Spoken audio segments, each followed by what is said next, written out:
আসসালামু আলাইকুম। পৃথিবীতে আমাদের জন্য সবচেয়ে বড় নেয়ামত হল মা-বাবা। তাদের ভালোবাসা, ত্যাগ আর দোয়ার কারণেই আমরা বড় হই। তাই ইসলাম আমাদের শিখিয়েছে মা-বাবার জন্য দোয়া করতে। কোরআনে আল্লাহ তাআলা একটি সুন্দর দোয়া শিখিয়েছেন, রব্বির হামহুমা কামা রব্বায়ানি সগীরা।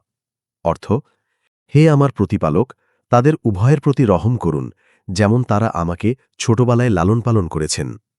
সূরা বানী ইসরাঈল আয়াত ২৪।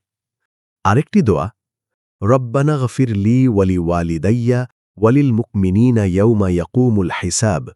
অর্থ, হে আমাদের প্রতিপালক, কেয়ামতের দিনে আমাকে, আমার পিতামাতা ও সকল মুমিনকে ক্ষমা করুন। সূরা ইব্রাহিম আয়াত ৪১। তাই প্রতিদিন আপনার মা-বাবার জন্য এই দোয়াগুলো পড়ুন। ভিডিওটি ভালো লাগলে লাইক দিন, শেয়ার করুন এবং আরও ইসলামিক ভিডিও পেতে চ্যানেলটি সাবস্ক্রাইব করুন।